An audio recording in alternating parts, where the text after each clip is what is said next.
दोस्तों, आज की सबसे पहली और बड़ी खबर। झारखंड में बुजुर्ग, दिव्यांग, विधवा और बेसहारा लोगों को मिलेंगे हर महीने 1,000 रुपए। दोस्तों, झारखंड में यूनिवर्सल पेंशन स्कीम लागू की जाएगी। इसके तहत बुजुर्ग, दिव्यांग, विधवा और बेसहारा लोगों को हर महीने 1,000 रुपए पेंशन मिलेगी। इस संबंध में वित्त मंत्री रामेश्वर उरांव ने लोहरदगा में एक कार्यक्रम में इस योजना के बारे में बताया। उन्होंने कहा कि वरिष्ठ नागरिकों, दिव्यांगों, विधवाओं, निराश्रितों को हर महीने पेंशन के तौर पर 1,000 रुपए दिए जाएंगे। झारखंड कैबिनेट की बैठक आज कई प्रस्तावों पर लग सकती है मुहर। मंत्री परिषद की बैठक रांची में गुरुवार को शाम 4 बजे से झारखंड मंत्रालय स्थित मंत्री परिषद कक्ष में होगी। बताया जा रहा है कि राज्य में सरकार अहम फैसला लेने के लिए यह कैबिनेट की बैठक बुलाई है, जिसमें नियुक्ति नियमावली जैसे महत्वपूर्ण फैसले, कई विभागों के नियमावली को लेकर संशोधन किया जाना है, जिसका प्रस्ताव भेजा गया है। इसको लेकर कैबिनेट अहम फैसला लेगी ताकि इस साल के अंत तक सारी बहालियां हो सके। दूसरी ओर पेट्रोल और डीजल पर वैट घटाने का अहम फैसला सरकार कैबिनेट में ले सकती है। जेपीएससी पीटी रिजल्ट के विवाद पर राज्यपाल ने जेपीएससी चेयरमैन से मांगा जवाब। झारखंड के राज्यपाल रमेश बैस ने झारखंड लोक सेवा आयोग की सिविल सर्विस परीक्षा के रिजल्ट पर उठे विवाद को लेकर बुधवार को आयोग के चेयरमैन अमिताभ चौधरी को राजभवन तलब किया। इस विवाद के सभी बिंदुओं पर राज्यपाल ने आयोग के चेयरमैन से जानकारी मांगी। बता दें कि इसके पहले मंगलवार को रांची में जेपीएससी पीटी के रिजल्ट को रद्द करने की मांग को लेकर अभ्यर्थियों ने जोरदार प्रदर्शन किया था। सैकड़ों अभ्यर्थी मोराबादी मैदान से निकलकर जेपीएससी कार्यालय पर प्रदर्शन करने जा रहे थे, तभी पुलिस ने उन पर लाठियां बरसाई थीं। दोस्तों, बड़ी खबर है। सड़क किनारे जंगल से बरामद किया गया महिला का कटा हुआ सर। दोस्तों, बड़ी खबर है। बोकारो में एक महिला के कटे सर मिलने से सनसनी फैल गई। मंगलवार को 6 बजे शाम बोकारो के सेक्टर थाना पुलिस को महिला के कटे हुए सर मिलने की सूचना मिली, जिसे पुलिस ने मौके पर जाकर कटे सर को कब्जे में ले लिया। साथ ही अलग हुए धड़ की खोजबीन शुरू कर दी गई। पुलिस ने कहा कि यह महिला का कटा हुआ सर है। ऐसा प्रतीत हो रहा है कि किसी ने निर्मम हत्या कर साक्ष्य छुपाने के लिए कटे हुए सर को थैले में डालकर यहां सड़क किनारे झाड़ी के पीछे फेंक दिया है। बता दें कि पुलिस अपनी प्रक्रिया के तहत कटे सर को कब्जे में लेकर जांच शुरू कर दी है। दोस्तों, खबर मौसम की। झारखंड में शनिवार के बाद 3 दिनों तक हो सकती है बारिश। झारखंड में मौसम विभाग के अनुसार शनिवार 27 नवंबर से मौसम में बदलाव आने की संभावना है। इसके कारण शनिवार के बाद से 2 से 3 दिनों तक बारिश होने की संभावना है। इस दौरान न्यूनतम तापमान 12 डिग्री सेल्सियस के आसपास पहुंच जाने की भी संभावना है। मौसम विभाग के अनुसार बंगाल की खाड़ी में एक लो प्रेशर एरिया बना हुआ है। इसके 48 घंटों में चक्रवात का रूप लेने की संभावना है।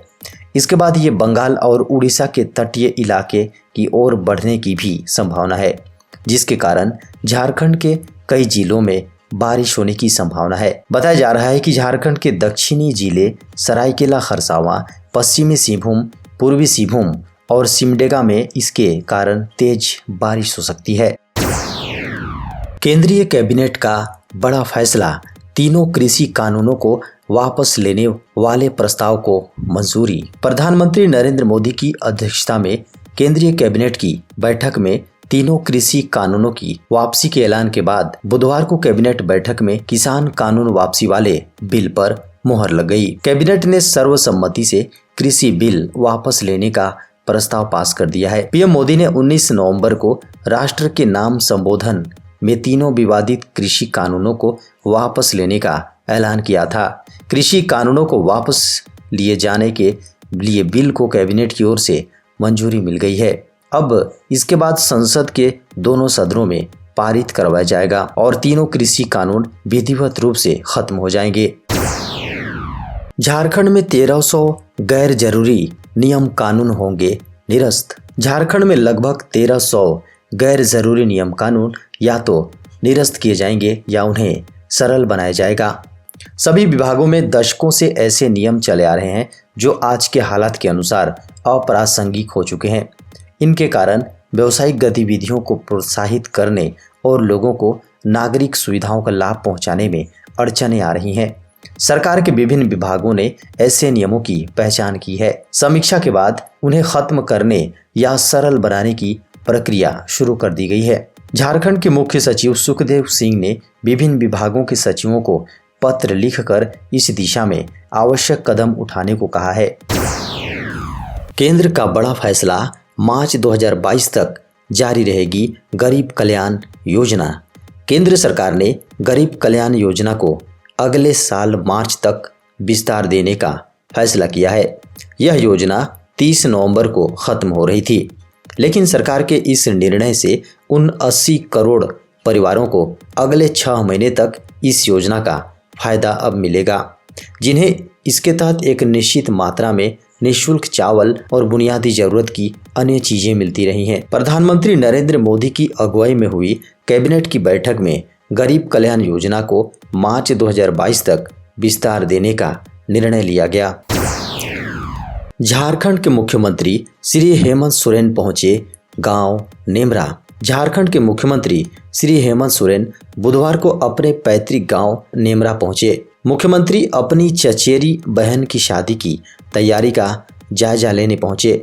इस दौरान जिला प्रशासन की ओर से उन्हें गार्ड ऑफ ऑनर दिया गया। मुख्यमंत्री ने यहां कई चीजों का जायजा लिया, साथ ही तैयारी को लेकर कई निर्देश भी दिए। उन्होंने परिवार व संबंधियों से बात कर शादी की जानकारी ली। उन्होंने कहा कि यह मेरा निजी कार्यक्रम है, यहाँ मैं अपनी चचेरी बहन की शादी समारोह की तैयारी का जायजा लेने आया हूँ। दोस्तों, बड़ी खबर है, रसोई गैस पर जल्द शुरू हो सकती है सब्सिडी। केंद्र सरकार पेट्रोल डीजल पर टैक्स में छूट के बाद रसोई में कुछ राहत दे सकती है। मीडिया की खबरों को माने तो भारत सरकार के वित्त मंत्रालय के पास इसको लेकर एक प्रस्ताव आया है, जिस पर फिलहाल चर्चा की जा सकती है। बता दें कि भारत सरकार के अनुसार इस वक्त झारखंड, पूर्वोत्तर के राज्य छत्तीसगढ़, मध्य प्रदेश के जनजातीय इलाके, झारखंड और अंडमान में रसोई गैस पर सब्सिडी दी जा रही है। लेकिन केंद्र सरकार के अनुसार जल्द ही पूरे देश में रसोई गैस पर सब्सिडी फिर से बहाल हो सकती है।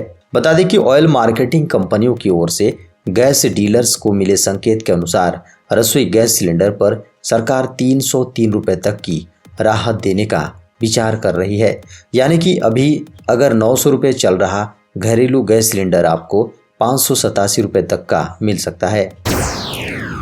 झारखंड में कोरोना टीकाकरण को लेकर लक्ष्य तय। झारखंड सरकार ने 20 दिसंबर तक झारखंड के छूटे हुए सभी वयस्कों को पहली डोज का टीका लगाने का लक्ष्य रखा है।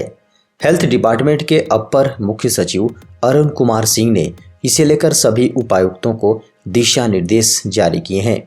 उन्होंने इस लक्ष्य को पूरा करने के लिए झारखंड में 30 नवंबर तक प्रतिदिन 3.5 लाख और इसके बाद लगभग 4 लाख डोज लगाने का लक्ष्य रखा गया है।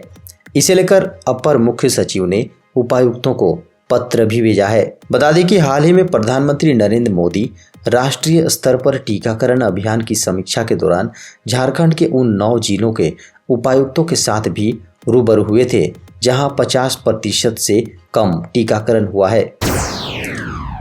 देश में मिले कोरोना वायरस के 9,000 नए मामले। कोरोना महामारी के मामलों में कमी बरकरार है। पिछले 3 दिन में 10,000 से कम नए मामले मिल रहे हैं।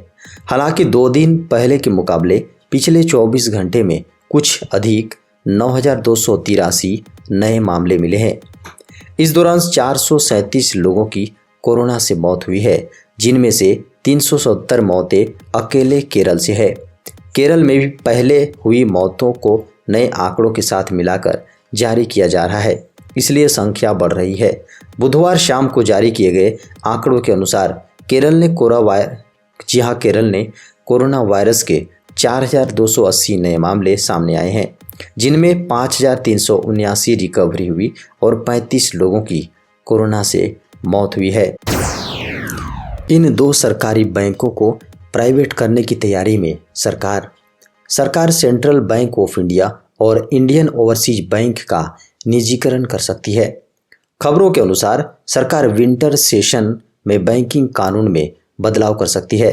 29 नवंबर से विंटर सेशन की शुरुआत हो रही है। निजीकरण की खबर से बुधवार को दोनों बैंकों के शेयर में 20% तक उछाल देखा गया। बता दें कि वित्त मंत्री निर्मला सीतारमण ने बजट 2021 में दो सरकारी बैंकों के निजीकरण का ऐलान किया था। अब इस दिशा में काम शुरू हो गया है। इसमें कई अन्य गैर वित्तीय राज्य के स्वामित्व वाली संस्थाओं का निजीकरण और पूर्ण स्वामित्व वाली भारतीय जीवन बीमा निगम की सूची शामिल है। भारत खुद लॉन्च करेगा 6G technology. Bharat 6G technology को विकसित करने की दिशा में काम कर रहा है और वर्ष 2023 के अंत या फिर 2024 की शुरुआत में 6G तकनीक को लॉन्च कर सकता है। केंद्रीय संचार मंत्री अश्विनी वैष्णव ने एक कार्यक्रम के दौरान कहा कि 6G तकनीक को विकसित करने का काम पहले ही शुरू हो चुका है। इसे 2023 या 2024 में देखा जा सकता है। हम इस दिशा में काम कर रहे हैं। हम इसे भारत में ही तैयार करेंगे और इसके उपकरणों को भी भारत में ही तैयार करेंगे, जिसके बाद इसे भारत में शुरू करने के बाद दुनिया भर में इसका वितरण करेंगे। भारत न सिर्फ 6G टेक्नोलॉजी पर काम कर रहा है, बल्कि स्वयं स्वदेशी 5G लॉन्च करने की भी तैयारी कर रहा है।